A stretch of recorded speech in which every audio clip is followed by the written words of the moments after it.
Excellent. Really continue. Hello, hey everyone. Welcome to Awesome Hardware. This is the show that Kyle and I do every Tuesday evening at 5:30 p.m. Pacific time. We stream to twitch.tv/awesomehardware. So if you want to watch us live, you need to watch that channel at that time, which many of you are doing right now. So thank you to all of you who are joining us live. Those of you in chat, we got all kinds of oldies and newbies and all kinds of good folks in chat. So Kitty the Manic Geek, Afromancer, Ganja Man's in here. We got Dude What's Up. We got I Am Andrews in here. We got lots of people. So thanks you guys for joining us. If you're watching this in the future, this is the first half of the show. This is episode number 30. 30. We made it to 30. We made it to 30, the big 30. That's incredible. And you're doing the right thing by watching my half, and then in the second half of the show, we'll be going over to Kyle's channel, and that's Awesome Sauce Network. Are you saying by them doing the right thing by watching your half of the show that they wouldn't be doing the right thing watching my half? No, I'm saying they're watching it in symmetrical, chronological order. You just have to sabotage me. Otherwise, there would be all kinds of like inconsistencies with continuity and stuff like that. That's true. And the show would make even less sense than it already does. We might have drank slightly more. Speaking of drinking, let's start out with some of that. Beer call. We typically, on this show, if you've never watched before, we talk about some technology, we drink a beer or two, and we have some good times. Or three or try four. Not to take ourselves too seriously. Let's do a beer check. Kyle got the beer this time around, so he bought me... He got me this Smog City Saber-Toothed Squirrel. Saber-Toothed Squirrel. This is an American Amber Ale. 7% alcohol by volume. I've never had it, but I have had their coffee porter, and it's delicious. Yeah, so cool. I heard that one's pretty good. And I have Maharaja. It's an Imperial IPA from Avery Brewing Company in Boulder, Colorado. Delicious. Maharaja, that's like the most Indian-sounding It literally says their Dictator series. Oh God. And it's 10.2% alcohol. So that fits perfectly. It also says on the label supremely limited. Supremely limited. Supremely limited. By order of the Maharaja, apparently. That's right. Robo's drinking Fat Tire. Oh, thank you so much. All right, guys. We have some announcements, as we typically do at the beginning of each show. We start off with announcements. First announcement is going to be cheers. Yes. Cheers to all of you. That is always our first announcement. I'd be ready with that if I had poured my beer. Yeah, you never say cheers before you're actually ready, because then... Was that preemptive? Is that like when you're driving somewhere and you're almost there and then you take your... Say we're here. Take your foot off the gas. That's perfect. Such a fine line between a perfect pour and a horrible one. And oh God, what did he do? All right. Okay, cheers. Cheers. Cheers to all of you. Thanks for joining us today. All right. Clearly have more head than I do. Well, that'll do. Oh, that is good. Is it tasty? I like it. All right, good. Feel free to take a sip if you're interested. I will in a bit. All right, what are we doing? Announcements. Audio's out of sync. Audio's out of sync. Audio's always a little bit out of sync. That's because we're using OBS. I'll fix it in post. Kyle? I will also fix it in post. That's one thing I do. I will fix the audio, because I personally can't stand it. A little adjustment there. I have actually just this last week discovered how to fix that with OBS. Because you can do an audio delay. But I was doing like a crazy... I was doing almost like a 1.5 second delay or something in order to get it mostly synced up with the stream I did a few days ago. Anyway. Okay, good to know. We'll work on that in the future. We do have... Has anyone even noticed? What? Has anyone noticed? Has anyone noticed what? I'm looking in chat to see if anyone's noticed. The immediate change should be very obvious because people love to point it out. The video quality? No. How it looks so much better? We've made some changes. Audio's fine. Good. Thanks for the feedback on the audio and everything, guys. I'm not gonna say. I still haven't got a haircut. See if anyone can find out. Kyle hasn't got a haircut. All right, guys. If you're interested in purchasing shirts, it's a great way to support us and our causes. You can't buy shirts from Kyle anymore. He shut down his store, so all the that is not true. I did not do that. All his shirts are like this. Paul's lying. Completely limited edition. My site is temporarily down. I actually forgot to, or I didn't forget, but my hosting service, my account subscription actually attacked by zombies. It was attacked by zombies, and the server, the data center. Yes. Zombies everywhere. Yes. So after the show, Kyle's gonna be going there, shotgun in hand. That's. Clear some of them zombies out. That is exactly what's going to happen. And then you guys will be able to order shirts from him again. Yeah, temporarily down. It will be up though. In the meantime, you can go to store.paulshardware.net if you want to buy any of my shirts. That's still up and running. I have fancy shirts like my ones with the thumbscrew logos on them, like this one, super fancy. I also have mugs and glasses if you guys want to drink out of a. Jeez, keep farting car outside. If you want to drink out of a level glass like this one, it's mugs got and gas glasses are there as well. It's really applying that gas. Sorry. Liberally. Okay. Alrighty. So check that out. If you buy a shirt during the show, I will yell Johnson at you. So I'm going to keep an eye on that. But you won't get a double Johnson from me. You might not get a double Johnson since you can't order from both of our stores. That's right. But maybe we'll go retroactively next week and do retro Johnsons. I like that.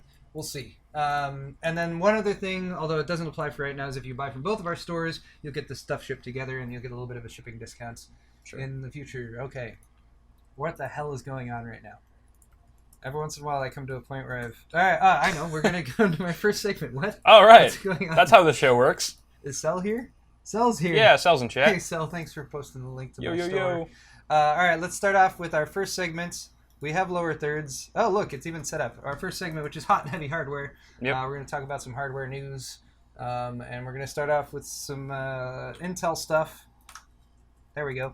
Intel's other Skylake chipsets. Skylake launched, I don't know, a month or so ago. Yep. A month and a half ago. It was a while ago now already. Yeah. Happened so quickly. Month or two. But when it launched, Intel only launched their highest end processors, which was the 6600K and 6700K, and the Z170 chipset. So motherboards have all been based on those, which are high ends, and they're probably the stuff us here, we are most interested in. But if you're on a budget, or if you're doing something other than like overclocking your processor and building a gaming system, you can get by with much less. So that's what this is all about. The other Skylake chipsets, which include H170 and H110 on the consumer side. They even have a nice little chart here. So these are budget friendly, these are business oriented, but none of them will allow you to do multiplier overclocking. So bear that in mind. If you buy a K series CPU, 6600K or 6700K, get a Z170 motherboard. Right. If you buy a non-K CPU, you can still get a Z170 motherboard. Right. But you might be able to get something cheaper with one of these. Just don't get a K series CPU and put it in a Z1 or an H170 motherboard. Right. I've seen people do this and it irritates me. Right. Because it's like you can't, the K, you lose the K. And the K usually means it costs $20 or $30 or $40 more. And conversely, if you're on a budget and let's say you find a good H170 motherboard first and you're like, okay, this kind of works with me, then Z170? Just the same H170. If you're on a budget and you buy an H170 board, then don't buy a K SKU, just the same. Oh, yeah. It works both ways. That's it. Okay, so yeah. Just a few specs to kind of run down, just to share with you guys kind of what you get out of these, because you're going to get a lot of what you get with the Z170, but it's going to be cut down a little bit. That's kind of what Intel likes to do to segments there. Ooh, jeez. Got too big there. So for the 100 series on the H side, you get effectively DMI bandwidth doubled, which is the same thing with Z170, but that's maintaining here. You also get high-speed I/O or HSIO connections are increased by 40%, both the number of them and their bandwidth. And then apart from the H170 and H110, you also have further down here. Oh wait, no, it's not there. Where'd it go? Ah, it's gone. Where'd the Qs go? Phantom page. Did I scroll right past them? Or am I just completely on the wrong page entirely? This stuff is strong. It That's is? what happened. It's tasty. I like it. Oh, I actually haven't tried it yet. Oh, what the hell are you talking about then? And there's also the Qs. No, I scrolled right past them. That's what happened.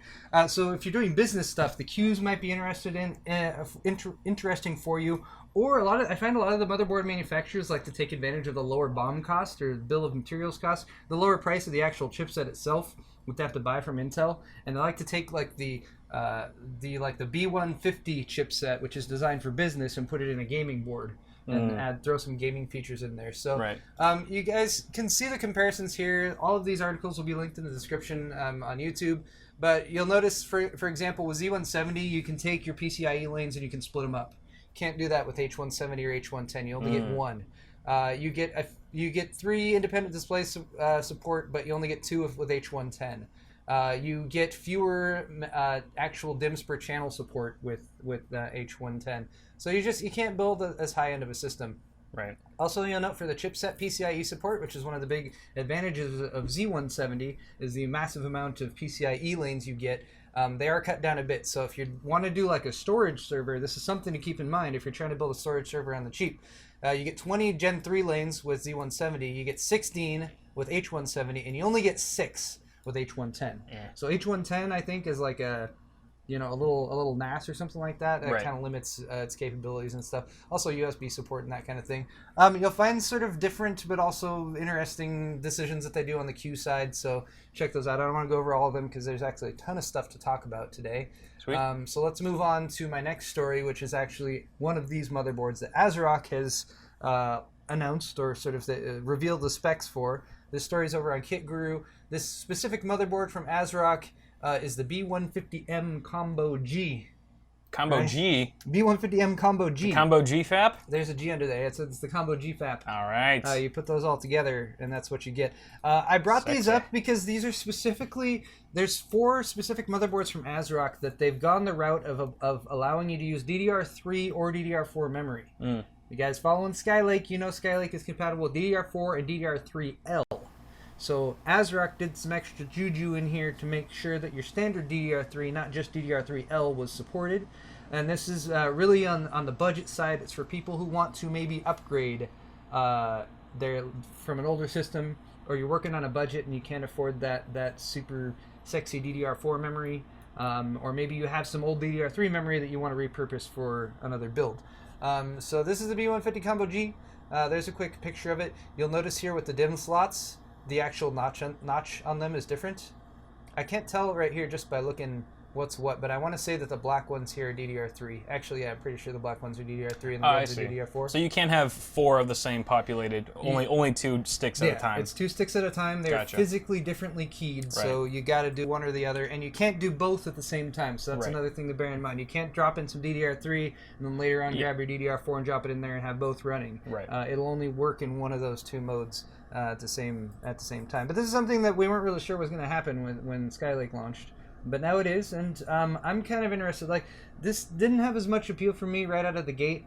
Although I will say, if you're upgrading and like you have because DDR3's been around for so long, and there's people who might have built the system 5-6 years ago with DDR3 memory that would drop into this and wouldn't even be that much slower. Right. Because memory is by far not the slowest component in the system. Right. So that's something to think about. And then Tom's Hardware over here had another article on this same subject where they show more pictures, so I wanted to show that. So there's that board we were already talking about, the B150M Combo G. Here's another one that is a full size, because this one's a micro ATX. They have a full size ATX board with 4 DIMM slots there. And I found this one interesting because down here they have a full list of the AsRock 100 series motherboards. There's so many of them.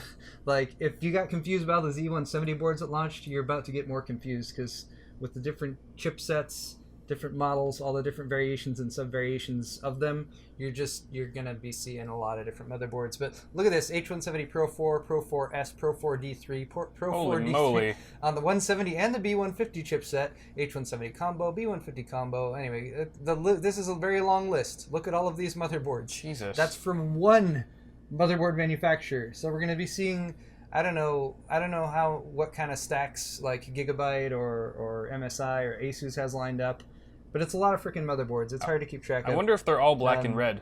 Like if this... Probably not. They probably have different, because that's a fatality board. Oh, yeah. The fatality board, they go with the gaming stuff.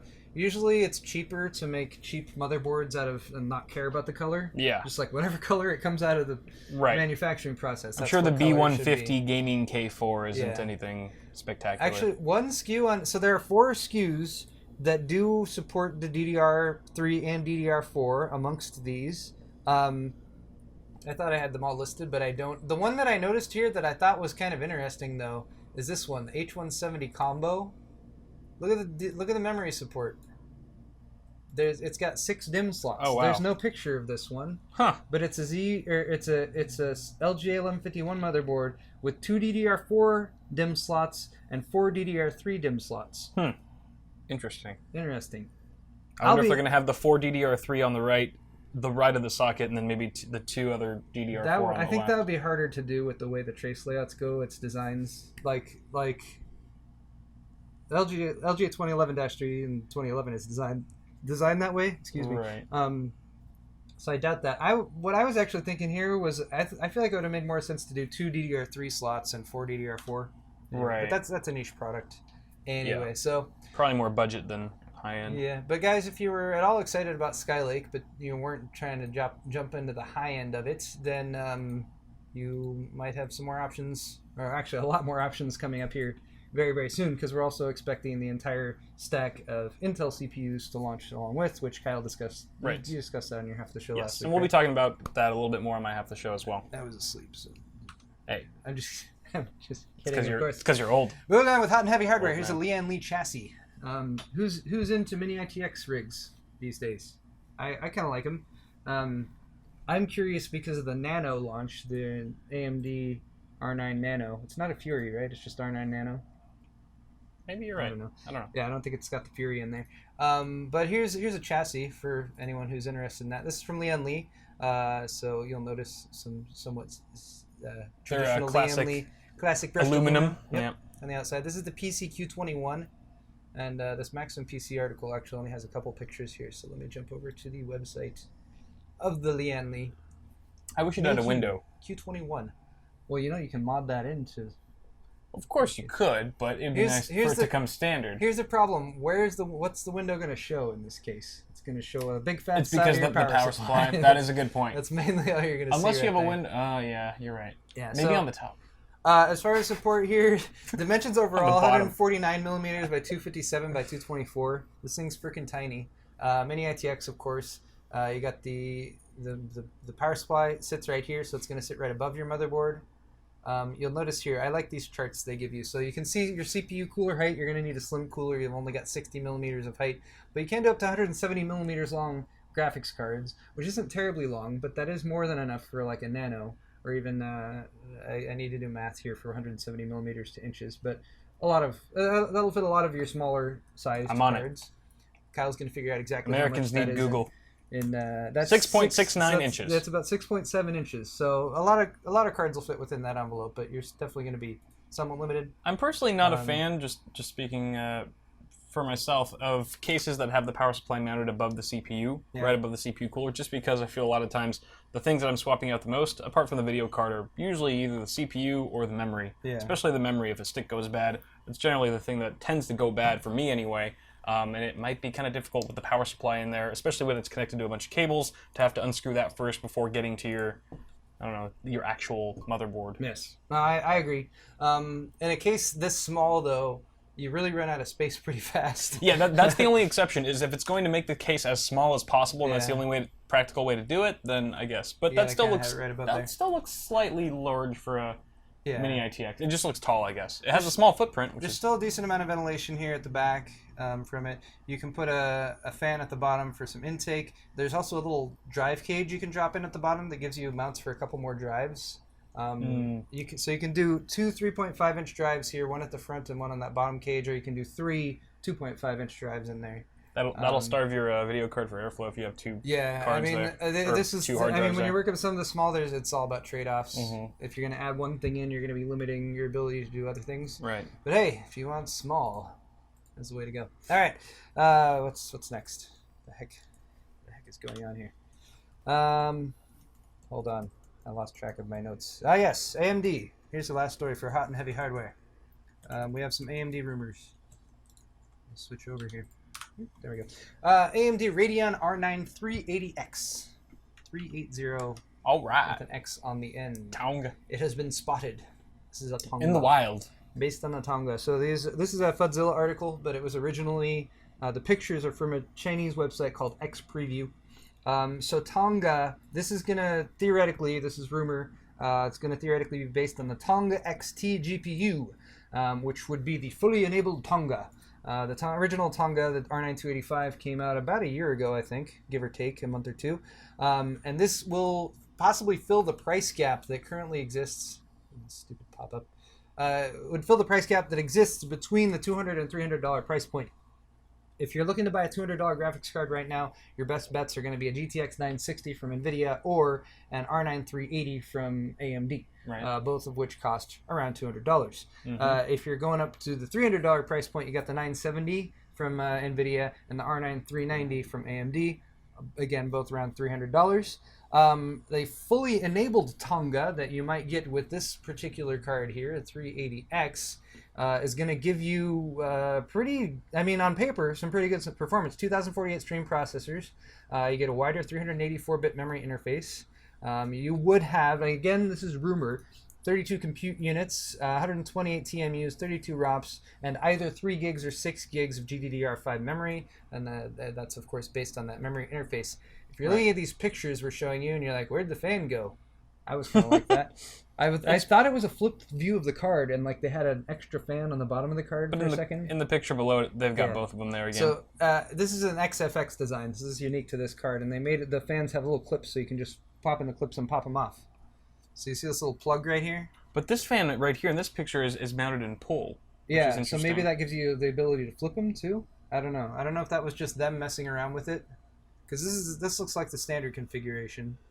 This is either they flipped it or they just it's not even mounted. You can see it's just resting. That's the one they took off and they set right there. Yeah. See? Depth perception. Very confusing. All right. But it has this little plug right here so that when you drop the fan in, it just drops onto its plug and it just works. So you don't have to worry about fiddling with cables. Kind of an interesting little design from XFX. I imagine that would make cleaning dust out pretty easy. Yeah. And then 4 copper heat pipes. Fairly video card-y design as video card. I feel like everyone's copying Asus these days. What, with the heat pipes? Just with like the aesthetic, just with the design and stuff. The heat pipes as well. Yeah, I mean the heat pipes look just like the ones on my old 670 from Asus DirectCu 2. Yeah, but none of them got those 10mm super pipes. That's coming next. Well, no, I think that might be exclusive to Asus. They might have patented that. I don't know if you can patent can't patent the number. We made a larger thing of a thing that already exists. Now can we? Apple did it. You're right. They do that all the time. All right, but more on the full coverage of the Apple event on Kyle's half of the show. You're just all over the. You're horrible. I'm trolling. Trolling hard. I'm in such a trolly mood today. All right, that's the end of my first segment. Moving on to my second segment. Thank God. It took so long. Here we go. New segment. Hey, new segment. New lower third. You guys like my lower third? I just made that. Is that the Hoff? That's the Hasselhoff. No, it's only a graphical representation of him. We're not breaking. I'm terrified of this new segment of yours, Paul. This is called NETWATCH. I want to eventually have the music play at the beginning. Now my half with the Apple coverage doesn't seem so bad, does it? I was gonna put. All right. Just gonna look at half-naked photos of the Hoff on NETWATCH. That is NETWATCH. That's really what the segment is all about. Cue mixing board. Some of Hoff's more classy modeling work done early in his career. No. All right, we're talking about internet-related stories. It's really. But what part of the internet? The whole internet. All right, let's talk about net neutrality briefly. So, if you guys recall, the FCC, a few months ago, decided, to the great relief of many of us, they decided that net neutrality rules should apply to the internet service providers. Right. Or that net neutrality is a thing and that ISPs need to abide by it. They classified internet service providers in the United States as common carriers, which means they have to abide by certain rules that common carriers have to abide by. Right. For example, a common carrier might be equivalent to something like, I don't know, electricity. The people who... A utility. Like a utility. Right. And they can't say, oh, this electricity is better than this electricity. Or it's all electricity. It's all the same. That's a really oversimplification. But right. So the ISPs, true to their nature of being ISPs and being dicks, decided after this came out, like, we're not going to take this, we're going to sue, because that's what we should do. This article is not about the lawsuit like happening and finishing. It's just about the FCC's response to the accusations made by the ISPs. The ISPs are basically saying our First Amendment rights have been violated, which is pretty silly. The FCC has come back and said, no, they haven't. Yeah. You're doing a gross misinterpretation of what First Amendment rights actually are. Yeah. ISPs are the conduits of speech for others. They are not the speakers themselves. Right. So yeah, I'm gonna ISPs think they are the internet. That's the ISPs problem. think they're the internet. That's a problem. Not that they're just a medium for it. So since the ISPs are just delivering the messages of others, not necessarily creating these messages and delivering them themselves, their free speech is not being infringed upon, right. At least according to the stuff the FCC is saying in response to it. The rules against blocking and throttling the internet content thus do not violate the ISP's constitutional rights. The quote here is, "Nobody understands broadband providers to be sending a message or endorsing speech when transmitting the internet content that a user has requested." So, like, you guys watching our show right now, would you assume that Kyle and I are speaking on behalf of whoever your internet service provider is? Comcast, like... By the way, Verizon wants you to pay your bill. Delivering you guys. the messages of Comcast. Looking at you, Billy. Or depending on where you're streaming this to, I guess. It's just absurd. Yeah. When a user directs his or her browser to the New York Times or the Wall Street Journal editorial page, she has no reason to think that the views expressed there are those of her broadband provider.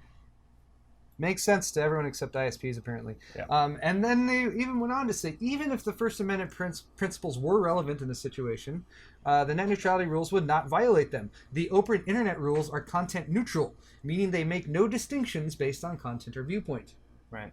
So anyway, they're just all they're asking is that, you know, you be delivered the data that you ask for, that they don't create artificial bottlenecks or internet fast lanes and all that stuff, and stop whining, I guess, is the point. ISPs, the FCC did the right thing. They did. And just shut up and take it. Yeah, shut the F up. All right, here's a little bit of news for anyone who might own a Cisco router. There's a backdoor. Your favorite thing. There's a freaking backdoor. You're right. It's all up in there. So this has been found in 4 different countries.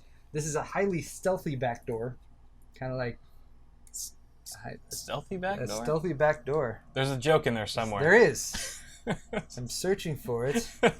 Just I can't seem to find it.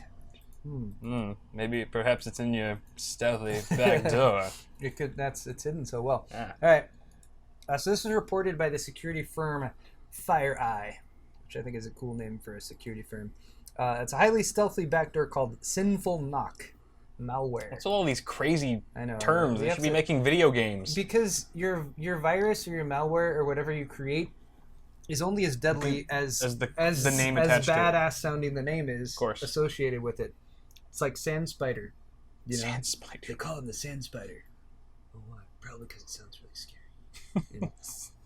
Nothing scarier than sand True Lies. and a spider. True Lies quote for your Arnold fans out there. All right, so this has been found on 14 routers, which doesn't seem like a lot, but it's kind of like a cockroach. If you found it on 14 routers, it means there's 2 million that you haven't found. Only in 4 countries, which includes the Ukraine, Philippines, Mexico, and India. So if any of you all are watching from those countries and you're using a Cisco router, keep watching. And you're like a person with a lottery ticket, but it's backwards. As I keep reading off numbers, you'd be like, crap. Yeah. The targets of this malware are routers that use passwords that are factory default or somehow otherwise known. So that's something, and that's another lesson to always change your default password on your router when you get it. And the models that are affected are the Cisco 1841, 2811, and 3825. Interesting. So if you're using any of those routers... Do you have a Cisco router? No, I do not. I don't either. But maybe you do and you don't even know it, because if your internet service provider provided you with a router, which maybe has a sticker on it that says Verizon or Comcast or whatever, right, it might be actually made by Cisco or one of the other large manufacturers of these types of double check and hardwares. Use protection, kids. Yeah, so double check, update your stuff and things. These router implants are loaded each time the device is powered on. It supports up to 100 modules, and it can be tailored to individual targets. So it seems fairly sneaky, and I just wanted to let you guys know that's out there. All right. Oh joy! Some more internet stuff that happened in the past couple days was this little thing from Google Maps. And I don't know why this really doesn't fit in this segment, but I wanted to leave it in there. It's internet related, right? Sure. Yeah. So Google Maps briefly, I don't know if it was today or yesterday or the day before, but they have a thing, or they've been working on a thing that shows how climate change will affect coastlines, and they launched it. It went live. Too soon, apparently. Yeah. So this picture on the top here is did it predict like a tsunami? Manhattan Beach, and see these lines here? These are streets, and that blue there is the ocean. covering those streets. So by noon tomorrow, 5 million people will die. Yeah, so you're looking there and you're like, man, I guess I should have packed a swimsuit today or something. Or a sweater. I forgot to click on this one. This was a... Should have packed a flotation device of some sort. This was a dude on Twitter who was tweeting pictures of it as it happened. That was hard to find. So this is... Where is this?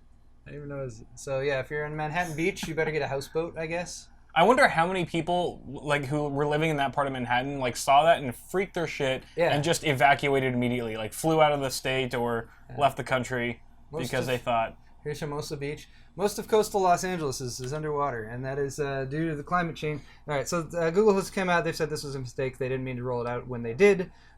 So don't worry, you're not drowning. It'd be great if they had a street view of what that looks like. You can just be like, oh, there's so many homeless people above me. Great. Oh, God.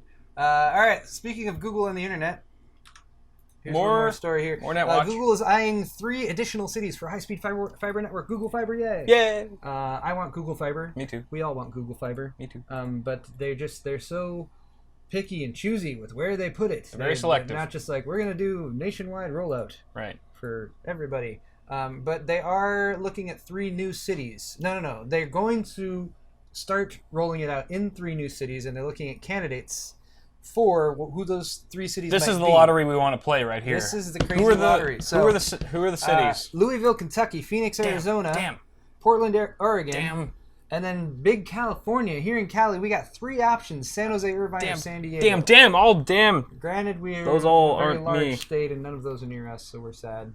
I mean, they're kind of near us. Irvine? I don't want to move. Don't give too much away. I don't want to move to Irvine. Ugh, there's nothing to do in Irvine. I know. Boba.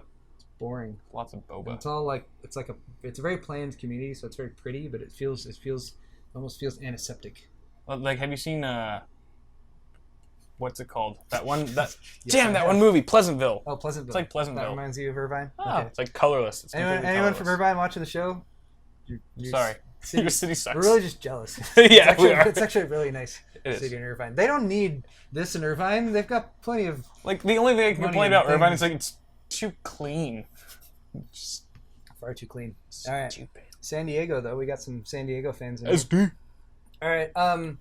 If you guys are living in one of these cities, or maybe you're planning on moving there now that you found Google Fiber might roll out there. Hey. Remember, these are candidate cities, and they're only going to choose 3.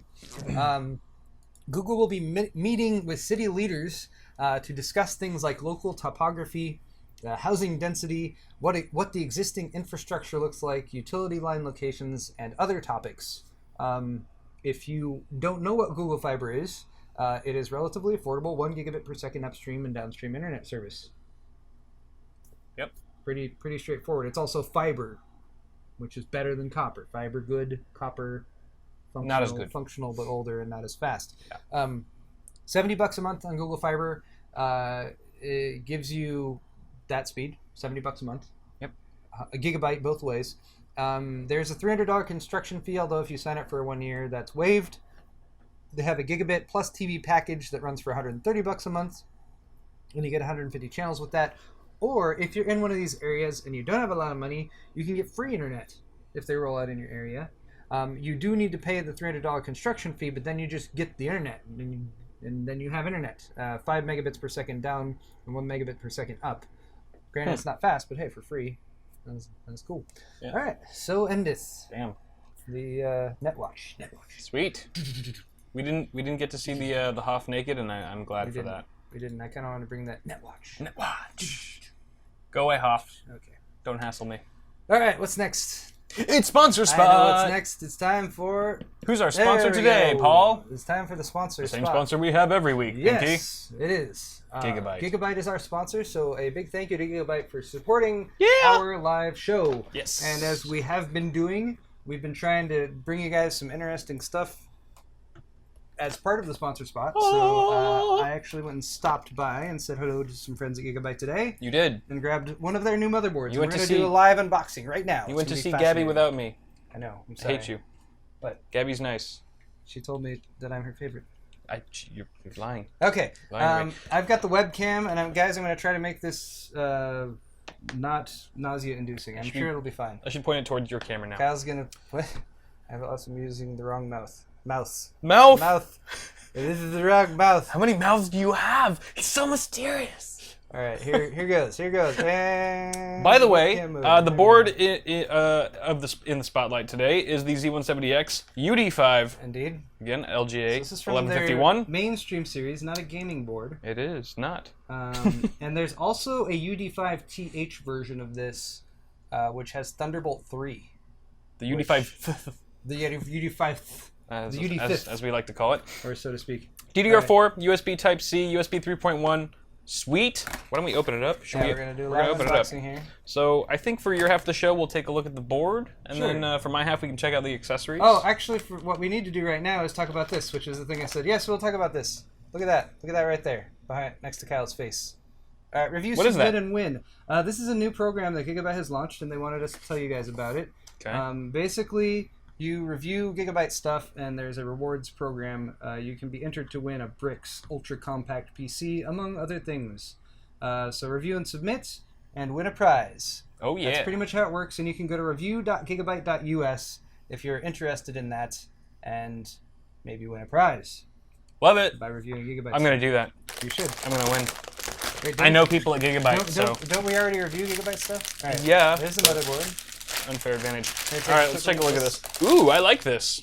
Ooh, Hey. hey. It's got some. This is this. I think this is the first time I've seen a recent Gigaboard Tilt towards the light a little bit. Gigabyte board that's black You're and tilting black and towards gold. Your face, not the light. Black and gold, guys. It's black and gold. That's pretty nice looking. Well, they had their Black Series boards that had some gold on them last time. But this is really nice. I like it. It looks pretty nice. Looks classy. It's sort of a lighter gold than they've used before. Before they had kind of a bronze color on there.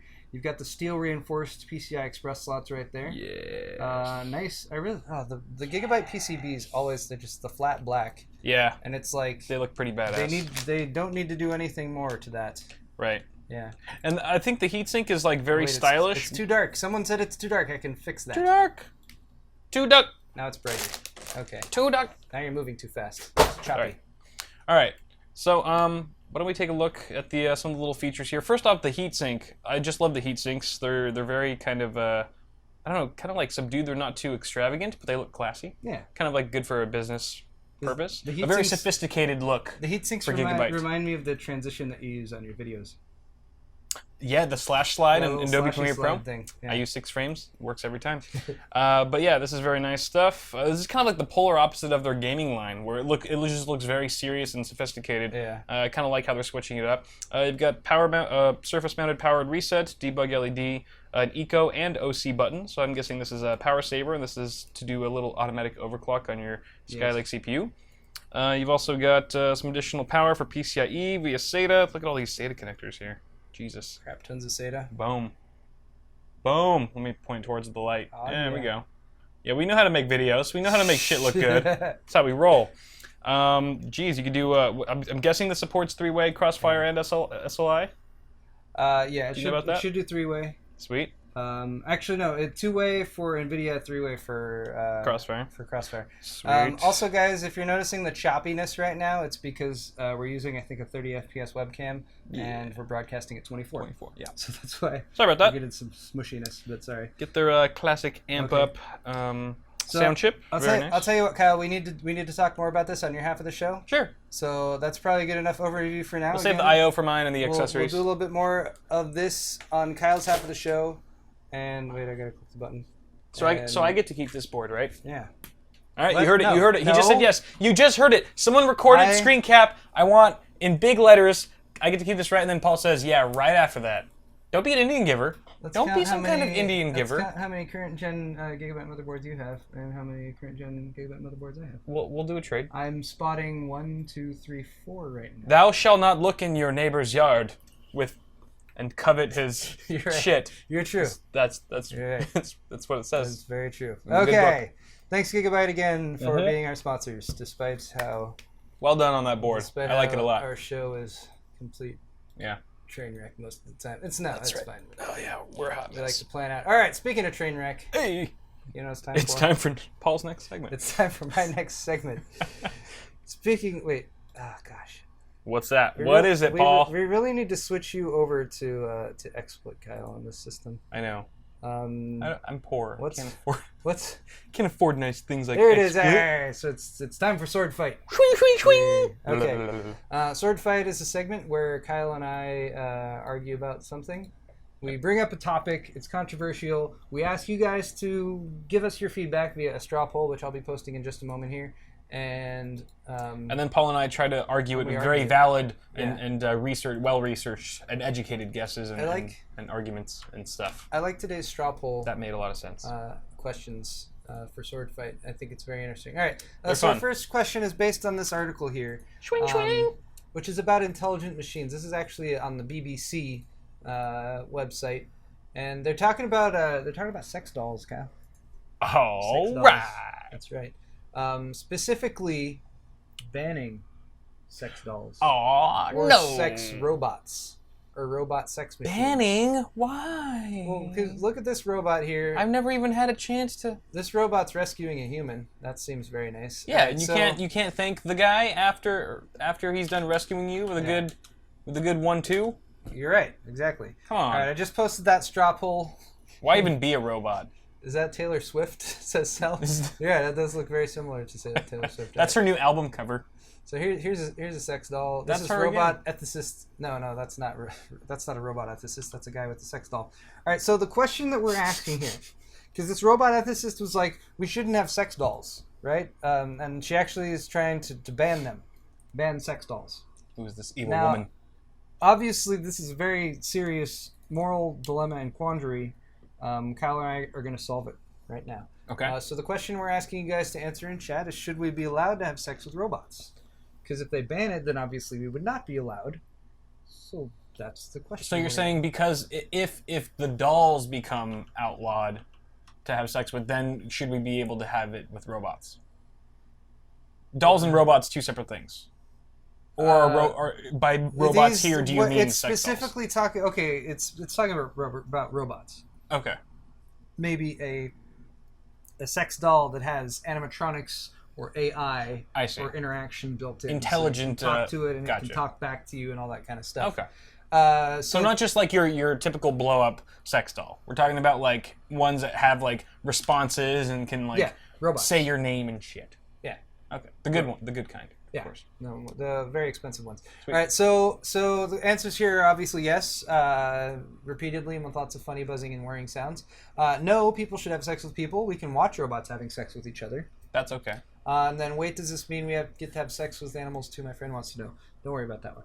All right, so Kyle and I are going to argue yes or no. Kyle, which side of this do you want to take? The yes side or the no side? I'm gonna say no. We should. No, we should not. No, we should not. Surprising. Yes. Surprising move coming from Kyle here. I think Um, people should have sex with other people I see. because there's already enough of my friends who aren't getting laid. And the last thing I want is all their potential love mates to be making love with robots instead of them. So also, I want to watch the robots having sex. I don't want to watch a human and a robot having sex. It's just going to look weird and unnatural. Just the two robots? Because the robot's not even going to know what's going on. The guy's probably going to get his... Something's going to get caught. You know what at I some imagine point. the robot sex would look like? What? We just watched the original Star Wars the other night. When R2-D2 has his little plugs in, and that's robot sex right there. No, but I'm talking about like humanoid robots. Ones that actually look like, that actually have like It would still look the same. Human They would parts. just be in the anatomical position on the thing. Yeah. I'd love to see. We want more people want this. I'd love to see the transgender transformation between from going from a male robot to a female robot. Like literally, like just breasts pop out and then the dick goes in. So you have robots that can change sex. Yeah, the Like sex in operation. like in Jurassic Park. The sex operation must go by a lot quicker than it does for a person. But I haven't Just been to really clarify convincing. here, you're arguing that we should shouldn't not have sex we should with not robots. have sex with Okay, robots. no robot Just sex. yeah, I don't think it's healthy. Okay. I can't see that being healthy. All right. So unhealthful. Although, is watching porn technically having sex with robots? So Kyle, here's why you're wrong. Here's why we should all have sex with robots. because I need to move this segment along. All right. So I'm talking about it for too long.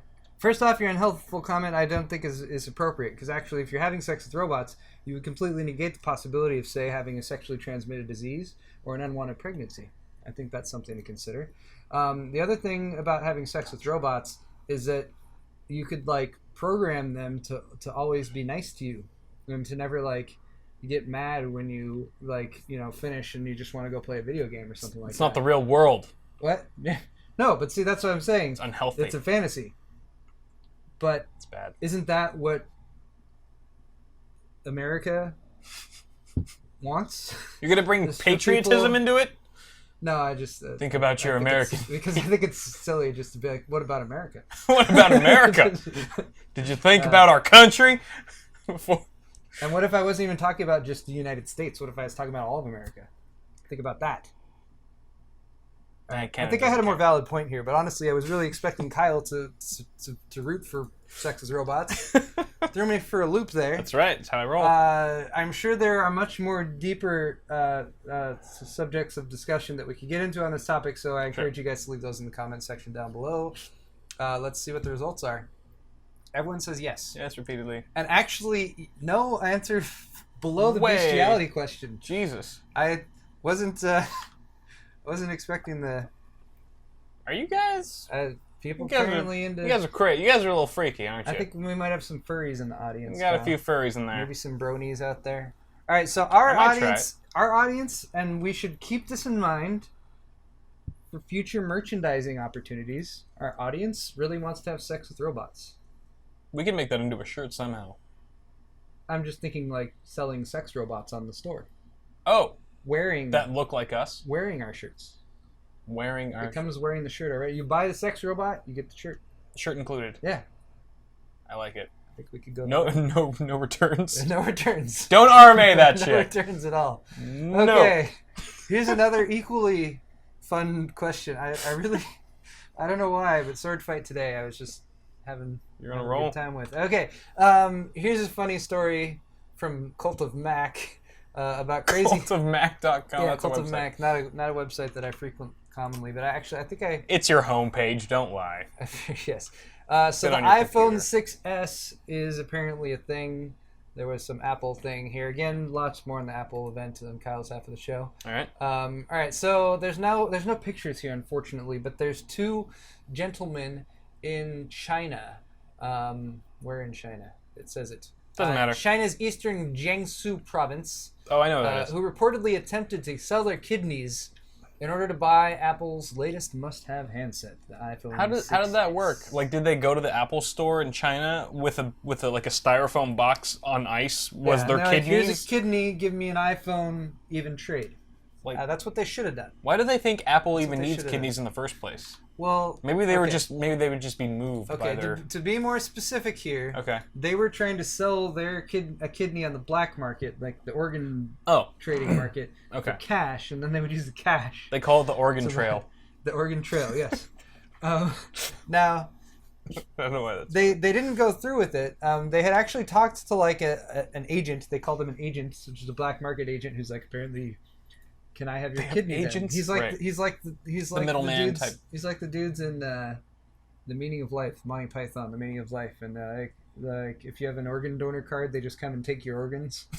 Well, he's It still doesn't alive. matter if you're dead or not. They just- anyway, so they talked to that guy, and he had actually set up, like, one of them was supposed to go to the hospital to do the operation and stuff, but then he got cold feet and he didn't do it. So, all that aside, it begs the question of People are crazy. selling your body parts in exchange for technology, which I think is a really valid way of working with PC upgrades or anything like that. So the question we're going to answer next is, what is the best body part to sell in exchange for technology?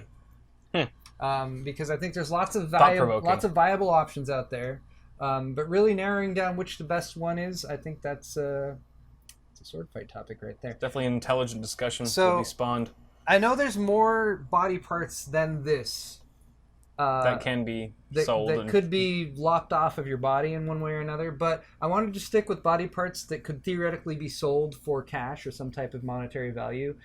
So something like, an earlobe, or I don't know, stuff that you couldn't use, like an Eyeball. appendix or whatever, and something you might like tonsils that no one Needs. no one gets a wants. tonsil transplant. So Right. yeah, try to stick with that. So we got the kidney, No demand for you tonsils. got the finger, you got the eye, and you got a testicle. Bear in mind the testicle question is tied with specific hardware, because I wanted to tie some specific hardware in here. So the testicle, you're training for a pre-launch Pascal or Arctic Islands flagship GPU, which are both I would vote for that one. AMD's and NVIDIA's next generation graphics cards. Especially if you get to pick. You're gonna use HBM2 technology. That's kind of like their like AMD's never settle deal. It's like never testicle. Like trade in one of your testicles and get either a pre-launch Pascal or Arctic Islands flagship GPU.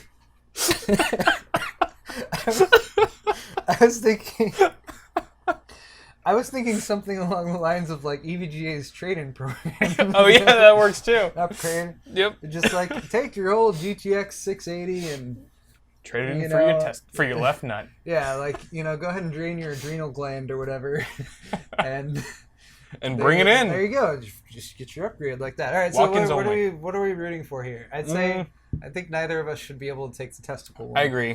Kind Kind of a trump card. I'm gonna go for the eye. All right. You're gonna go for the eye? Yeah. Trade an eye for an All right. iPhone. And let me see what I'm gonna go with. I'm gonna go with. Oh, I made chat all big. Wait, what's the accidentally. top one? Gotta stick with the kidney, Lian. I'm gonna stick with the kidney. Stick with the kidney. Scout's sticking with the kidney. All right. Yep. I'll post this in chat again. Yep. Make sure you guys get your votes. Get your votes in. All right. So the eye, right?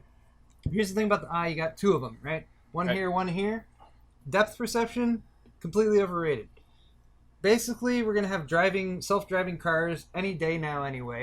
And that's the only thing you ever need depth perception for. Everything else can be simulated one way or another. So what are you doing with that eye? It's silly. It's stupid. You're only using one of them most of the time anyway.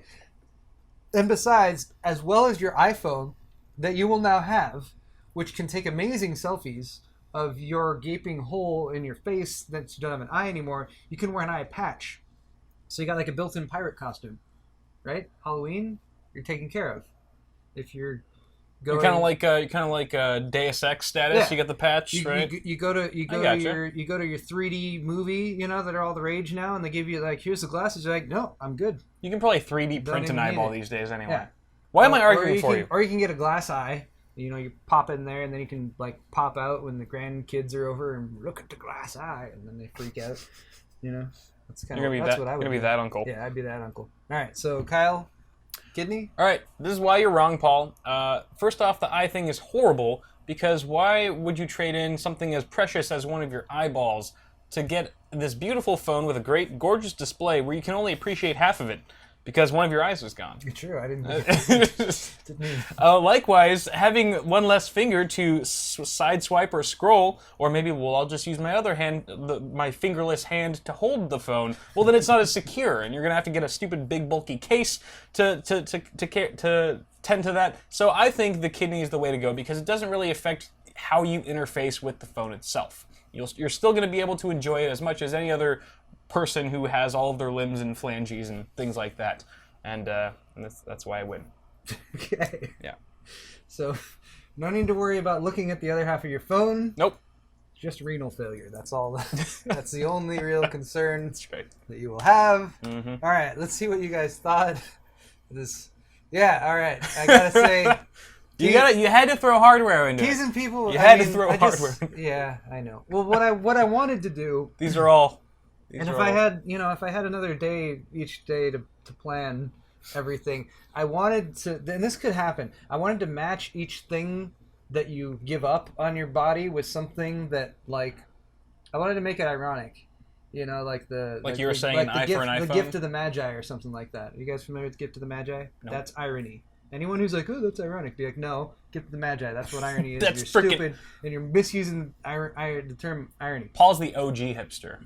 Exactly. Just in case you didn't. So yeah, I wanted to be like, oh, like I give up my eye for like a 3D display or something like that. So then you don't have two eyes to do it anymore. Like give up my fingers for like a touch screen thing. I don't know, something like that. Okay. It would have been brilliant. Anyway, I don't know what you're talking about. this had to suffice. In the Just meantime. stop. All right, guys, that's all for SwordFight. One more segment here. I might have the show, and then we'll be moving to My Kyle's brain have the cells are show. gone. But before we do that, I gotta log back in. Damn it! Do you really even need your nuts? I mean, unless you're gonna have kids. Didn't. You don't really need your nuts for anything. I'd trade them in for like a bag of M&Ms. You need them for ejaculation? But couldn't you still? No, I guess you couldn't. I don't know. What would happen? Would you still get off on things? I've never not had nuts. I've always had balls. That's a really good question. What is it like? It's like, because you know if people lose an arm or something like that, you have feels like a like phantom limb or whatever. yeah. Would you have phantom nuts? Like the illusion of being horny? Would you be able to phantom ejaculate? ejaculate? That actually sounds pretty great. All right. Like no cleanup on aisle 3. You know what I'm saying? Next week, awesome hardware. That's what I think we've just discovered our next sword fight. All right, guys. Anyway, before I move on to the last segment, I have some Johnsons to distribute. Chris, Matthew, and Christopher. Chris and Christopher, both different people. Guys, thank you so much for joining in the fun and ordering stuff on the store. You're wonderful people. Just because your name is Chris or Christopher doesn't mean you're not unique. Chris and Christopher. And yeah, we got a pub glass here. And we got another pub. Ooh, a set of 2 pub glasses. Guys, enjoy. These are high quality pub glasses. They're dense. And I got my site is still down. My website is still down. And we we'll also be down got for a day Paul's or 2. Hardware shirt. All right, guys. I'm sorry. Johnson, thank you for those. Failed. Let's move on to some tech news. All right. And what do we got? Get my half of the show over Jesus, still got tech news. Tech news. I'm gonna burn through the tech news. You kind of have to. Yeah, it's gonna be fast. Mm. It's all right. They're interesting tech news stories though too. Okay. All right. Tech news. Oh. Wait, notes. AMD shares spike Notes amidst Microsoft burnout rumors. Yes, indeed. All right. Buyout rumors. There were actually some rumors of Microsoft buying AMD a little while back in June. Right. That was when this first kind of started out. There's some new fuel being added to the rumor mill though this week that Microsoft might be buying them. This is based on some insider info supposedly that the folks over at Fudzilla have, which is this article right here. Microsoft interested in acquiring AMD. They have a picture of the front of Microsoft headquarters, so this article must be legit. Yep, clearly legitimate. They were standing there to take this picture, and then people at Microsoft were standing outside and be like, "Yep, told them things." Yeah, that's how that works. Yep. Okay. The story on Hexus is actually the response to this Fudzilla article, which is that news kind of started to permeate the market, and then suddenly AMD's market value went up because you know. Yeah, Microsoft's behind it now. Because stock markets are sensible things. Right. Sorry, sometimes I feel like they're really not. All right, so Microsoft does have the money. They got the cash money to be AMD's sugar daddy, and that's what people have talked about for quite some time, is that AMD needs somebody to come in that just need money. Right. Because AMD's got lots of things that are valuable, but they need to stop selling those things that are valuable, such as like their fabs and their patents, in order to like make ends meet. If Microsoft bought AMD, Microsoft would control the development of the next generation console shipped for the future Xbox. This is pointed out in the article. They could also theoretically create GPUs to promote DirectX 12 and beyond, which you already know AMD has been working with them for. They even point out, and this is all really speculative stuff, but Zen, for instance, AMD's new CPU architecture that we're hoping to see come out in 2016, you know, that would maybe see mobile versions of that. Yeah, that would have a natural home in like the next version of the Surface and stuff. And then also want to point out that, as we mentioned last week, Radeon Technology Group has spun off under Raja Koduri, I believe. And so AMD's already seeing a little bit of fragmentation. So it remains to be seen how all this will play out. But I don't know. I just want the result that will yield the better video cards. Yeah. And CPUs. Okay. If acquiring AMD means that Microsoft will be able to help them pump out more competitively performing hardware in the CPU and GPU market against NVIDIA, then I'm all for it. I think they might need it. Okay. Other rumor mentioned at the bottom of the article, I didn't even put it in my notes, Intel has also been rumored to buy AMD at times in the past. That would suck. Yeah. That would suck for the desktop space. Right. Because Intel is no longer a monopoly, or they have more competition than AMD now when it comes to processors, but not on the desktop. Right. So it's an interesting thing. Anyway, we'll keep an eye on that. I'm sure we'll talk about it more in the future as when it happens. Warrants.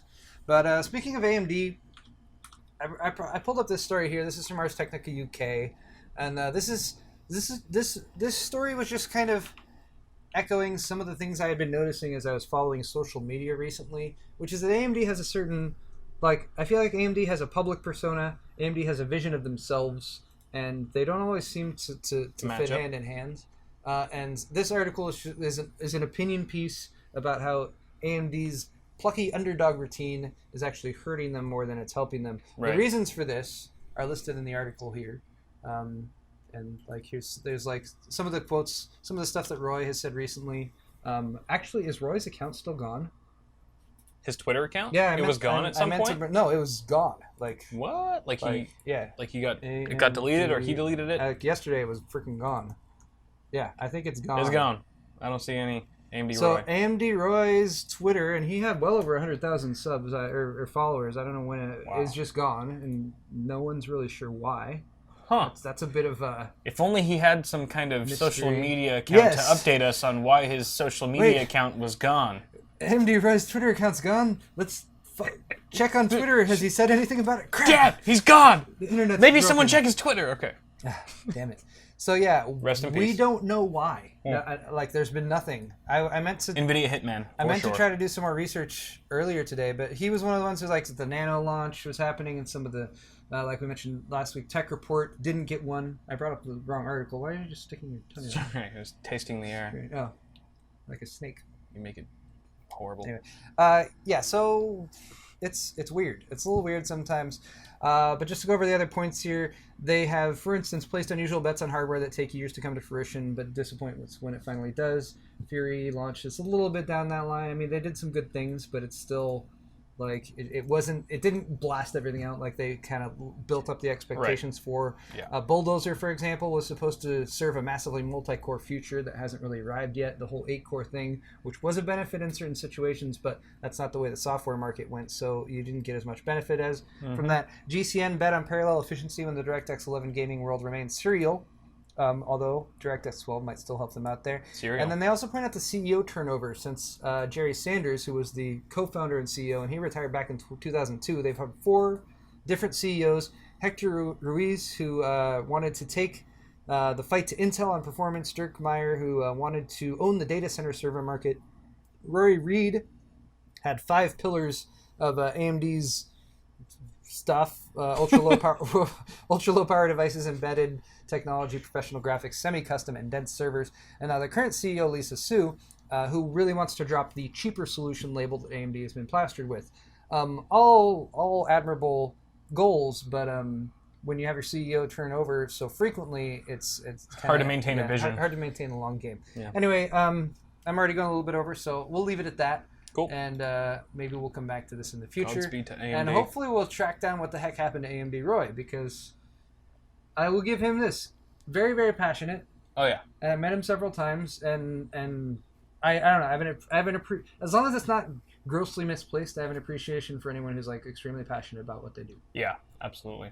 And I think, he's a smart guy too, so yeah. Anyway, he plays video games too, which makes him okay in my book. And he actually plays video games, which I think is very important. Yes. Quick little bit of FYI for anyone who's a Starcraft fan. Legacy of the Void, which is the 3rd installment of Starcraft 2. We've had the Terran campaign and the Zerg campaign. Legacy of the Void is the Protoss campaign. Right. Represented by my So this is ring finger. Starcraft 2, the 3rd. This is the 3rd. Yes. Like, 3rd installment. Starcraft 2. So it's Starcraft 6. Starcraft 2 times 6. Or 2 Anyway, plus. It finally has a date. November 10th is when this will be out. Oh, that's the same date. Oh. What? Oh, That's when the Steam controller launches. Ooh, there's an opening cinematic. That's the exact same day Steam controller launches. Ooh, and we're going to be talking about that I haven't even on my half of the show, which is way better than this one. I haven't even watched this yet. What is this? What is this? I love Blizzard cinematics. It's freaking awesome. They are like, when's a Blizzard movie going to come out? Isn't there a Blizzard movie? Yeah, but it's not going to be the Blizzard cinematics team. The Blizzard cinematics team, they have people who did the people who worked on Toys. They're Toy Story, like from Pixar. Toys? No, like... Toys is a movie too. It's just not an animated What? movie. Was it? Really? You remember Toys? No. Cuba Gooding Jr., Robin Williams. It's kind of a weird movie. Anyway, I'm gonna have to watch this later, and I'm gonna cut it off because I doubt we get flagged for anything. But just to be on the safe side. Yeah. I love Blizzard cinematics. All right, so I really like StarCraft. I used to play the original StarCraft. I've played StarCraft 2. I am not a competitive StarCraft gamer because it's a pain in the butt to keep up with. But question for you guys: if I get this game and I decide I want to play it and go through the single player campaigns, would you like to see me just like stream it here and there, random times? I might The do game? that. Yeah, The new one? Just the game as I go through. You should. That'd be kind of fun. Let Let me know in the comments on my... There's no like That's I don't know anything about StarCraft 2, but there's no way that you and I could like play together. Yeah, we can. I mean, Would it be like a co-op thing, or would it be like? you can. Oh, okay. One of the favorite things that me and my old roommate in college used to do was we would play. You could have up to 8 teams on a map. Okay. So 2 of us would be on one team, and we would play against 6 computers. Okay. So we'd have a bunch of computers. We would Totally play outnumbered. and we'd be outnumbered, and we kind of like box in and set up a bunch of defense, and then try to take out all the computers. That sounds fun. Yeah, it was Hey, fun people time. want to see it. They're all All right, sweet. coming on screen. Maybe I'll do that. You guys Sweet. can see what a pretty mediocre StarCraft player I am. Yes. All right, a couple more quick news things here. This one's about Nintendo, who has named their new president. And it isn't Is Shigeru it Miyamoto. Shigeru Miyamoto. No. Who is it? Who is it? Their new president is Bill Tatsumi Kimishima. Who? Tatsumi Kimishima. There's a picture of him down Who here. is this? There's him on the right. 65-year-old. Yeah, he's been at Nintendo for a long time. He was not one of the people who was seen as like first in line to replace Satoru Iwata, who, as we probably all know, passed away a month or 2 ago. Right.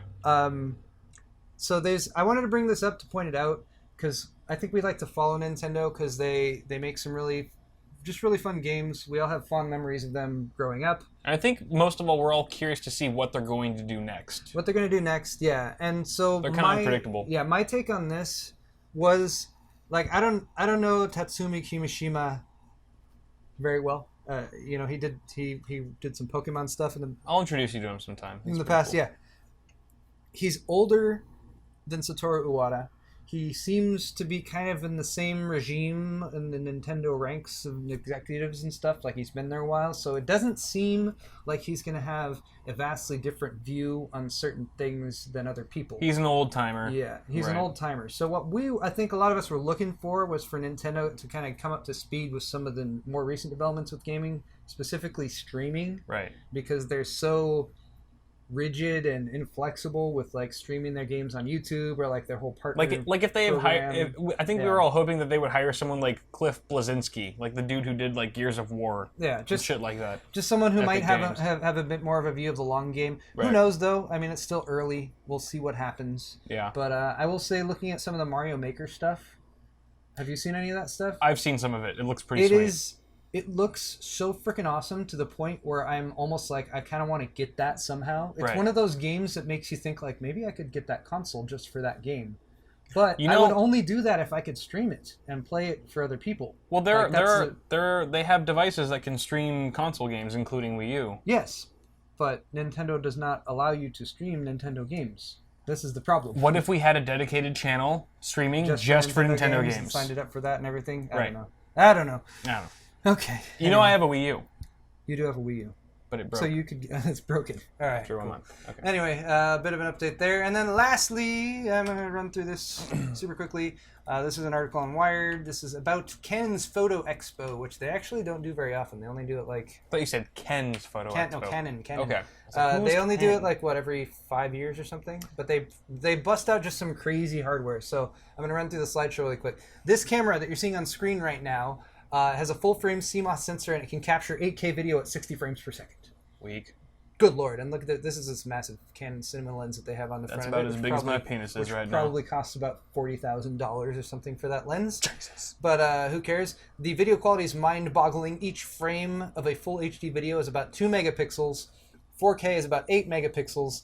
These are 32 megapixels, but it actually captures at 35 megapixels just to be on the safe side. And it says watching 8K footage on one of their 8K reference monitors is indistinguishable from looking at real-world objects. Everything is so sharp and colorful, your brain may have trouble believing they're digital images. Pretty sweet.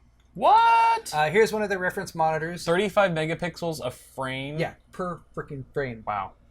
We don't need more storage. Mind blown. No. Anyway, here's one of their actual monitors, and you can see they have the monitor set up with magnifying glasses so people can look at it. With a magnifying glass on a monitor that small, right up against it, you can't see the pixels. Wow. Because they're so. I just want to see how long you can just keep zooming in and zooming in. These also have 2,000 nits of brightness, which is just insanely way brighter than a typical TV or anything like that. Here's a touch-enabled table. So, for instance, they took the camera and set it on the table, and it automatically like puts all the pictures out on it, so you can just touch enable, move them around, and organize them and stuff, which is kind of cool. Right. Here is their Canon printers, which you might not get very excited about, but they were using their Canon printers to recreate actual like artwork.